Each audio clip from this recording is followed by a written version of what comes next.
देखो, हमें अपना पक्ष जोर करना है। प्रभु की तरफ से कभी चूक नहीं होगी, क्योंकि वो सच्चिदानंद है, वो अहेतुकी कृपालु है। चूक हमारी तरफ से होती है, उनकी तरफ से नहीं। आप अपना पक्ष जोरदार कीजिए। हमारा पक्ष है अन्य आश्रय नहीं और अन्य चिंतन नहीं। आश्रय प्रभु के चरणों का और चिंतन प्रभु के चरणों का, बस। अब हमें चिंता नहीं करनी कि हमारी गति क्या होगी। हमारे हृदय में तो अभी विकार है, स्थिति तो है नहीं, ये नहीं। श्री भगवान गीता जी में कि योगारूढ़ उपासक को सा निश्चयेन योक्तव्यो योगो निर्विण्ण चेतसा। जो इस चाहे ज्ञान योग का उपासक हो, भक्ति योग का उपासक हो, कर्म योग का उपासक हो, सब उपास्य देव सबके एक ही है। ज्ञानी जिसे ब्रह्म कहते हैं, योगी जिसे परमात्मा कहते हैं, भक्त जिन्हें भगवान कहते हैं, प्रेमी जन जिसे अपने लाडिले कहते हैं, वो एक ही है, सौ दो सौ नहीं। उनके नाम अनंत है, उनके रूप अनंत है, उनकी लीला अनंत है।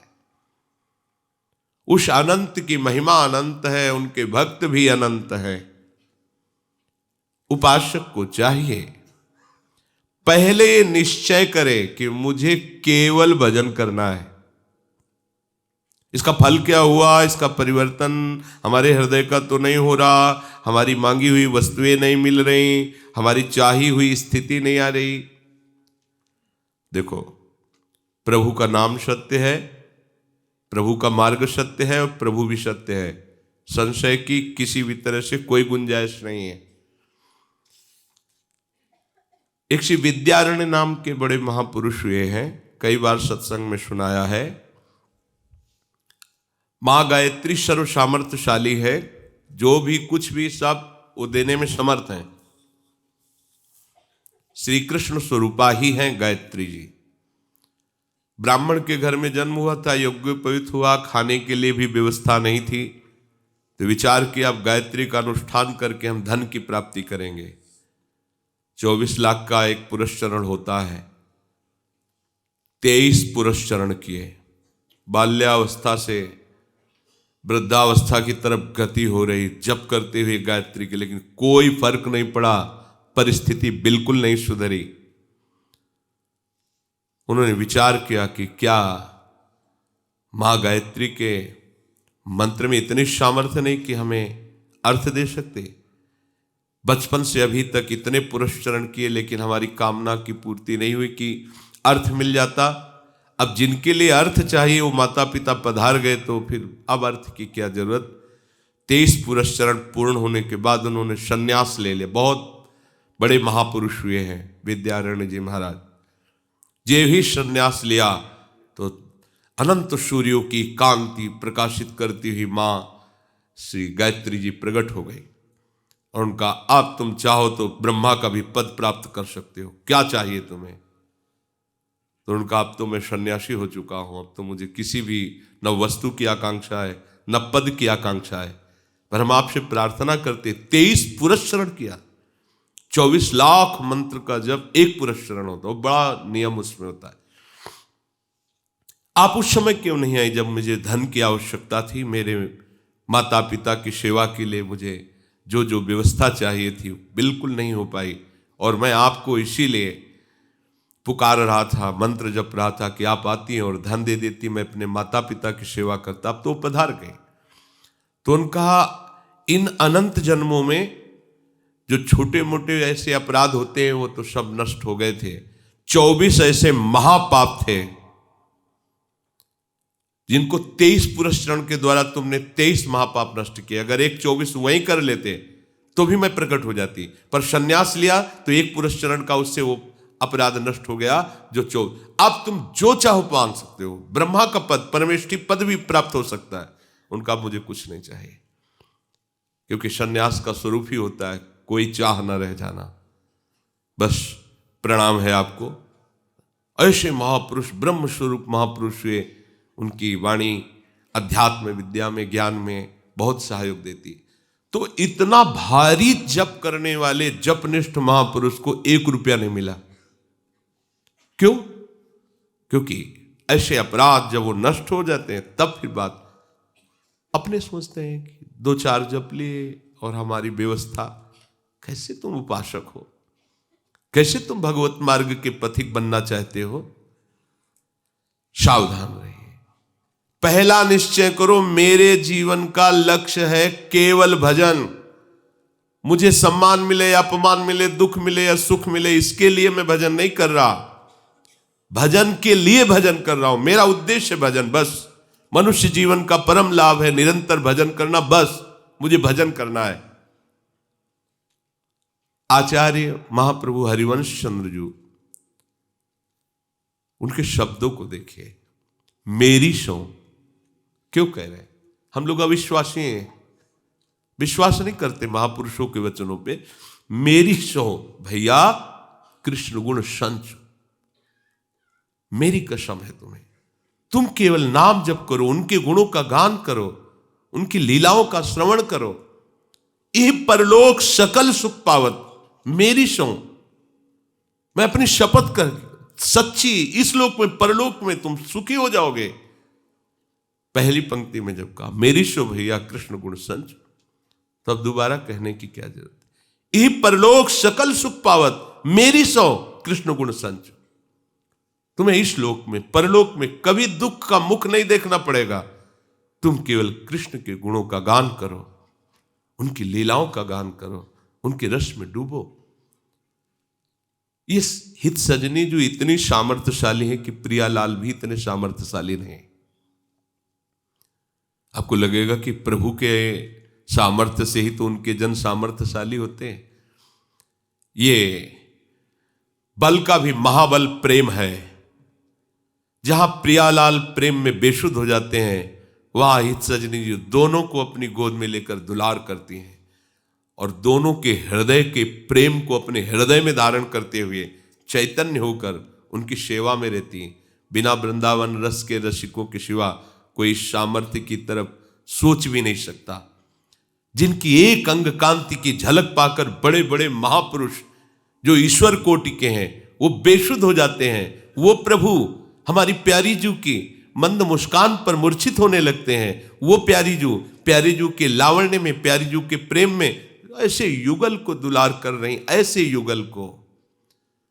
जहां प्रियाजू को शुद्ध नहीं है, वो कह रहे मैं प्रीतम हूं, प्रीतम कह रहे हैं कि मैं प्रिया हूं। श्याम रंग श्यामा रंगी, श्यामा के रंग श्याम, ऐसे बेशुद्ध प्रेम में डूबे हुए युगल सरकार को अत्यंत सावधानी पूर्वक दुलार कर रही हैं, सेवा में पगी हैं हित सजनी जू। वो कह रहे मेरी सो, उनके अधीन है अखिल कोटि ब्रह्मांडों के स्वामी। वो कह रहे हैं मेरी सो कृष्ण गुण संचु, इह परलोक सकल सुख पावत। काहे को तुम चिंता करते हो? तुम तो केवल चिंतन करो, तुम्हें मांग नहीं रखनी। ये हमारे प्रभु कोई अज्ञानी है कि नहीं जानते हैं कि तुम्हें क्या चाहिए? अगर वो नहीं दे रहे तो तुम्हें नहीं चाहिए, अगर वो दे देंगे तो तुम्हारी दुर्गति हो जाएगी, फंस जाओगे। वो तुम्हें और हो सकता है कड़ुआ परिस्थिति दें जिससे तुम वहां से हटो और पहुंचो उन करुणा वरुणालय के सुख में जहां किंचन मात्र दुख का प्रवेश ही नहीं है। वो देना चाहते हैं महासुख और तुम मांग रहे हो दुख। दुखालय की कोई भी वस्तु सुखमयी नहीं है।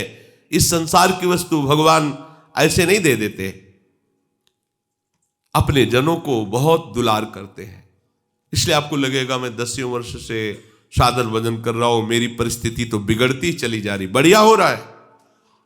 अगर ये संसार सजेगा तो भजन रुकेगा और संसार उजड़ेगा हमारे हृदय से तो निकुंज का प्रादुर्भाव हो जाएगा। हम अज्ञानी जीव हैं, प्रभु थोड़ी अज्ञानी है। उनके पास कोई कमी है क्या? अनंत ब्रह्मांड एक क्षण में प्रकट हो गए तो हमें अगर कुछ दे देंगे तो उनको घाटा पड़ जाएगा क्या? घाटा तुम्हें हो जाएगा।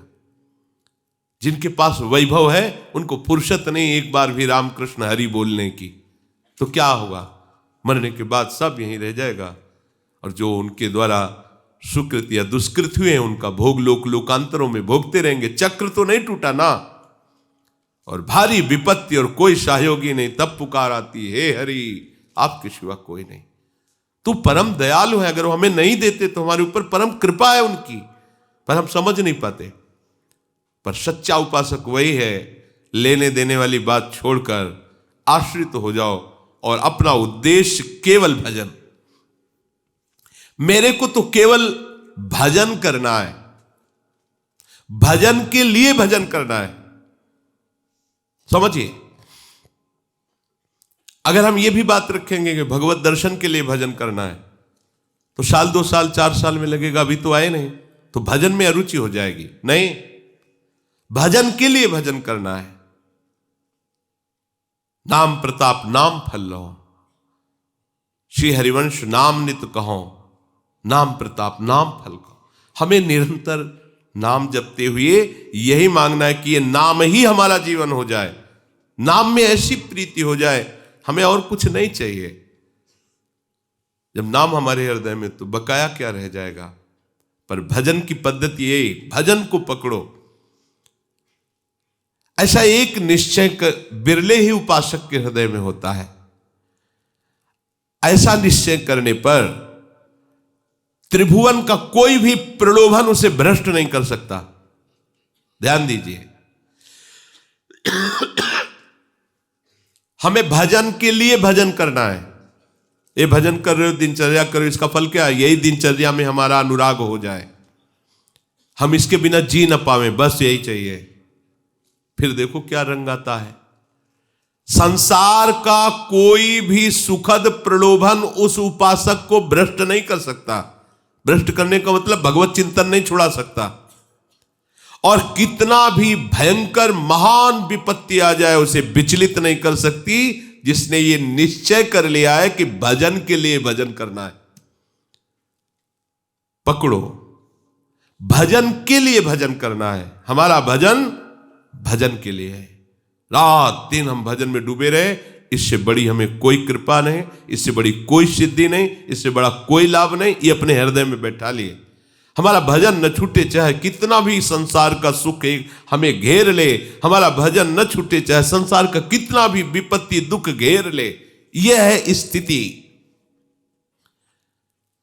अनिर्विण्ण चेतसा, श्री भगवान कह रहे हैं कि ऐसा कभी मत सोचो, भगवान कह रहे हैं ऐसा कभी मत सोचो कि बहुत समय हो गया भजन करते हुए, पर कोई लाभ तो दिखाई नहीं दे रहा, कोई प्रणाम नहीं कर रहा, कोई हमारी प्रशंसा नहीं कर रहा, हमारे पास कोई वैभव नहीं है, कोई सिद्धि नहीं है, ये 10 वर्ष से लगे हैं, कुछ ऐसा, वही काम आ गया, क्रोध आ गया, लोभ आ गया, तो इसकी सिद्धि कब होगी? क्या करें? ये उकताया हुआ स्वभाव, ये संशय वृत्ति, ये विपरीत भावना भगवत मार्ग में ठीक नहीं है। जल्दी क्यों? जल्दी हमारा और कोई काम, राधा राधा राधा राधा, हमें यही कहना है। अरे हमें क्या कहना है, हमारे आराध्य देव यही कहते हैं। भाई भजन का फल सिद्ध अवस्था में उपासक को क्या मिलता है? शरीर संसार की विस्मृति हो गई, आराध्य देव की स्मृति में डूबा हुआ, इसी का भाव सिद्ध कहा जाता है। जिनको सिद्ध करना है उन आराध्य देव को देखो, प्रियाजू मधुमती नाम की वीणा लिए हुए और प्यारे के नाम का गुणगान कर रही, उनकी लीलाओं का गान कर रही। अशुभ प्रवाह हो रहा, श्यामेति सुंदर वरेति मनोहरेति कंदर्प कोटि ललितेति सुनागरेति, गा रहे। सोत्कंठ मन निगृणति मोहरा कुलाक्षी, गदगद कंठ से प्यारे के, हा श्याम सुंदर, हा मनमोहन, हा कृष्ण, हा कोटि कंदर्प दमनीय। और इधर महाराज की देखो, लालजू की, त्वयि श्यामे नित्य प्रणयिनी, कवि, हा राधा राधिका पुकार, क्वास्ति क्वास्ति वृषभानुनंदिनी, हरि रसना राधा राधा रट। और करना क्या है? जपत हरि विवश तव नाम प्रतिपद विमल, मनसि तव ध्यान ते निमिष नहीं टरिवो। ये हमारे आराध्य देव की बात है। और हमें क्या करना है? यही तो करना है। तो जो आराध्य देव कर रहे हैं वही हम तो कर रहे हैं। अब हमें कौन सी सिद्धि चाहिए? अगर वर्तमान में हम राधा राधा रट रहे हैं और प्यारे जो के चरणों का आश्रय लेकर उनका चिंतन कर रहे हैं, उनके भरोसे से जी रहे हैं, हम अभी सिद्ध है। हमें और कोई सिद्धि नहीं चाहिए। इसका फल यही चाहिए कि ये कभी रुके ना, चाहे जितना दुख मिले और चाहे जितना सुख घेर ले, हम कभी अपनी प्यारी जो को भूले ना। यही सिद्धि है। कितना समय हो गया, कुछ क्या लाभ चाहते हो? क्या लाभ चाहते हो? बिल्डिंगें बन जाना, मोटर कार आ जाना, 4 लोगों का ये वाहवाही करना, ये तो पापियों के पास भी है जो पापाचरण करते हैं। ये कोई दुर्लभ वस्तु है क्या? इसको तुम कोई साधना तपस्या का फल समझते हो क्या? जो घोर हिंसा करते हैं, अच्छी अच्छी गाड़ियों से चलते हैं, उनके अच्छे अच्छे भवन हैं, क्या ये फल है? क्या यही फल है साधना का? साधना का फल ये नहीं।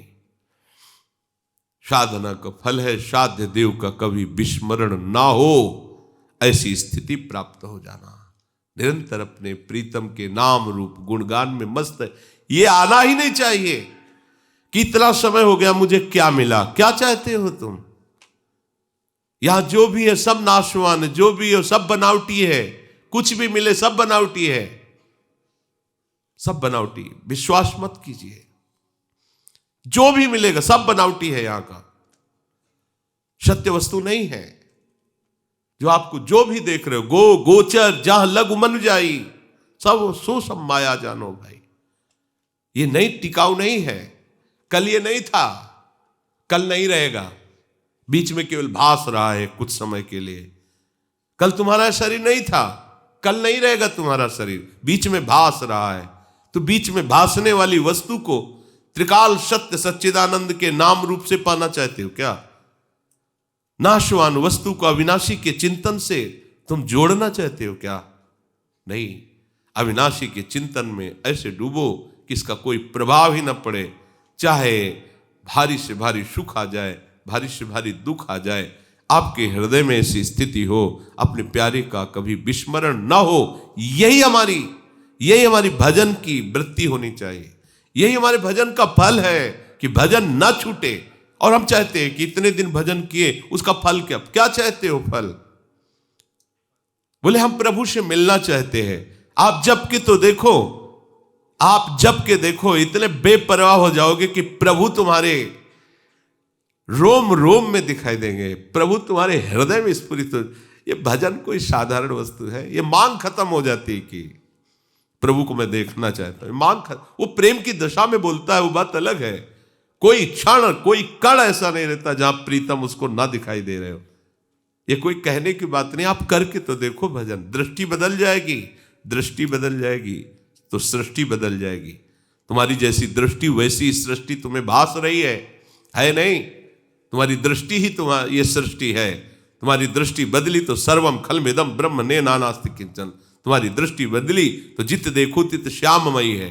हमारी दृष्टि में नानात्व तो नानात्व दिखाई दे रहा है। उपासक का भाव ऐसा होना चाहिए कि अब चाहे कितने वर्ष लग जाए, कितने ही जन्म लग जाए, भयंकर से भयंकर मुझे दुख दिया जाए, फिर भी मैं भजन को नहीं छोड़ूंगा। निरंतर भजन की स्थिति को प्राप्त करके रहूंगा। हमारा लक्ष्य है भजन की स्थिति। उठते बैठते चलते फिरते सोते जागते हर समय केवल अपने प्रीतम का चिंतन, ये हमारी मांग है। हमारा लक्ष्य होना चाहिए ये कि एक क्षण के लिए हम अपने प्रभु को नहीं छोड़ेंगे। कार्य करते हुए या क्रिया रहित, सुख में या दुख में, अकेले में या भीड़ में, कैसी भी परिस्थिति में हो, हम अपने प्रभु को नहीं भूलेंगे। यह हमारी साधना, यही हमारी सिद्धि है, हमारा लक्ष्य है। इस जन्म में अगर ऐसा नहीं बन पाया तो अगला जन्म मिलेगा। मैं अगले जन्म में अभ्यास करूंगा कि कभी मैं प्रभु को भूलूं नहीं। बस मेरी एक ही मांग रहेगी, निरंतर भजन, अव्यावृत भजन। जो सिद्ध हो गए वो क्या करते हैं? देवर्षि नारद जी क्या करते हैं? निरंतर वीणा से महामोद प्रदान करने वाले प्रभु के नाम और गुणों का गायन करते हैं। परम सिद्ध सनकादि क्या करते हैं? हरे शरणम हरे शरणम हरे शरणम और भगवत चर्चा करते हैं। गुरुओं के परम गुरु भगवान शंकर क्या करते हैं? प्रभु के नाम का गायन, प्रभु के चरित्रों का गायन, श्रवण। ये सिद्धों की बात नहीं, ये सिद्ध प्रदान करने वाले ईश्वर कोटि के महापुरुषों। तो आपको क्या करना है? वही तो कर रहे हैं। फिर क्या चाहिए? इसी में रति चाहिए, इसी में महत्व चाहिए। आप कर रहे हैं पर वैसे महत्व नहीं है, वैसी रति नहीं है। इसलिए ये बाहरी जो हमारे दिमाग में प्रापंचिक बातें बढ़ गई हैं कि भजन का फल है बाहरी चमत्कार, लोगों की भीड़, रुपया पैसा, मकान, गाड़ी घोड़ा, ये भजन का फल, ये भजन का फल। ये तो पापियों के पास भी ऐसा है, तुम आश्चर्यचकित हो जाओगे। किसी किसी को इतना भी पता नहीं कि मेरे पास कितना धन है। क्या यही भजन का फल है? तुम्हारे पास चंद रुपए आ गए तो जीवन की साधना का फल आ गया, और वो एक विषय, घोर विषय भोग रहा है पूर्व सुकृत से। उसके इतने रुपए की गिनने की समय नहीं उसके पास, ढेर लगा। अगर गाड़ी भरी जाए तो रुपये से भर जाए, और जब ऐसा कहीं कुछ होता है तो समझ में आता है कि ट्रक भर रुपया निकला। तो तुम कितना पैदा किए भजन से? भजन का फल रुपया है, भजन का फल ये अनुकूलता है। तब तो भाई हमारे लोगों के बड़े दुर्भाग्य, वो तो बड़े भाग्यशाली है जो विषय भोग रहे हैं, रोज का रोज नए नए विषय भोग रहे हैं, नए नए उनकी इंद्रियों के विषयों की चाट लगी हुई है। नहीं नहीं, ये दुर्भाग्य है, ये सुकृतों का नाश है। वो तुम उसको मत समझो बड़ा भाग्यशाली। तुम भाग्यशाली हो, तुम्हारे सुकृत बढ़ते चले जा रहे हैं, दुष्कृत का नाश होता चला जा रहा है, और तुम ऐसी जगह जा रहे हो जहां दुख का प्रवेश ही नहीं है।